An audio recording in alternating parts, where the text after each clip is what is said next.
surgit de ce pouce, car j'ai quelqu'un à vous présenter. Il faut vous dire que si on fait cette émission, c'est parce que au tout début, il y a longtemps, j'ai reçu un coup de fil d'un garçon qui s'appelle Alexandre Duval-Stala, qui m'a appelé, qui m'a dit « Oh, j'adorerais sur LCP faire 1 heure de lecture pour les prisonniers ». Non, Alexandre, ça n'existe pas. Mais bon, on a réussi à faire autre chose. Et magie de la télévision, Alexandre Duval-Stala.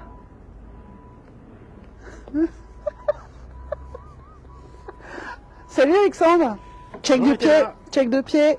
C'est comme ça dans le Nouveau Monde. Alexandre, en dehors du fait que tu ressembles à Chateaubriand, on va vous le dire, on se connaît, on est potes, hein, donc on va pas se la raconter. Mais c'est grâce à toi que cette édition existe. On t'en remercie beaucoup. Appuyons-nous sur le pouce de César pour deviser. Comment as-tu fait, car c'est ce que tu as réussi à faire avec l'association Lire pour en sortir, comment as-tu fait pour que la lecture en prison permette de raccourcir les peines? Eh bien, ça faisait depuis plusieurs années que m'intéressaient les questions de la prison. Tu es avocat, on va le dire. Hein. Je suis avocat, donc c'est vrai que ça a vraiment une résonance chez moi.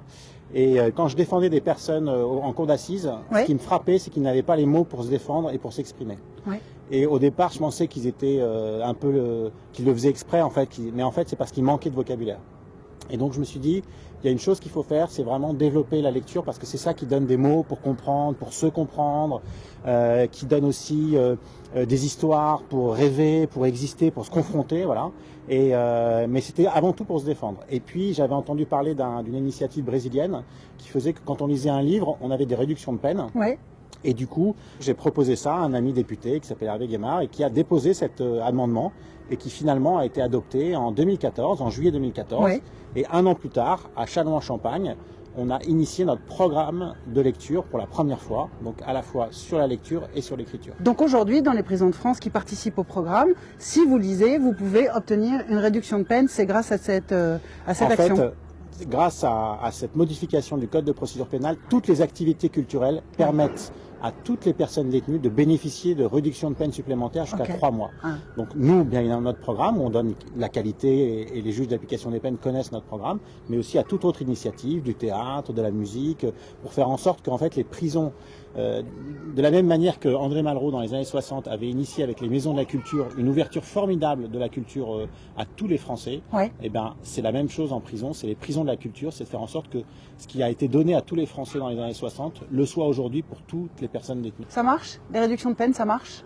Ça marche très très bien. Et plus en fait la sortie de la prison est accompagnée par tous les acteurs, hein, que ce soit les conseillers d'insertion et de probation, les associations, les fameuses PIP, les associations qui travaillent, qui font un formidable travail sur le terrain, mais aussi les magistrats, les juges d'application des peines, parce que le juge d'application des peines, il n'est pas simplement là pour faire accorder ou pas une sortie, il a envie que la personne à qui il accorde une sortie ou un aménagement de peine, bah, ça marche. Ouais. Et donc on est tous acteurs de cette réussite. Et les statistiques le montrent. Plus les gens sont accompagnés dans leur sortie de prison, moins il y a de récidive. Donc c'est vraiment ce qu'il faut faire. Tu as un conseil de lecture, toi? Alors moi j'ai un conseil de lecture qui est tu peux leur donner, ils sont là. Le conseil de lecture des secrétaires de la conférence, qui est donc ces 12 jeunes qui sont élus chaque année au terme d'un concours d'éloquence au barreau de Paris, et se refilent sous le manteau un formidable livre qui s'appelle Le Tour du Malheur de Joseph Kessel, qui est en 4 volumes et qui est un livre extraordinaire sur la vie, c'est un avocat à la suite de la Première Guerre mondiale, et avec tous les déconvenus d'une certaine manière de ce qu'on avait espéré pendant cette guerre, et une vie extraordinaire d'un avocat qui s'appelle Richard Dallot. Donc je le conseille à tout le monde. Le Tour du Malheur, c'est dans la liste des bouquins de Lire pour en sortir? C'est dans la liste des bouquins de Lire pour en sortir. Ok, un petit mot pour ceux qui sont dedans? Eh bien je pense que un petit mot pour ceux qui sont dedans. Au bout du tunnel, il y a la liberté. Une liberté personnelle, une liberté intime et une liberté citoyenne. Eh, vous savez quoi? Parce qu'on... Ah oui. Merci Alexandre. Merci Mike.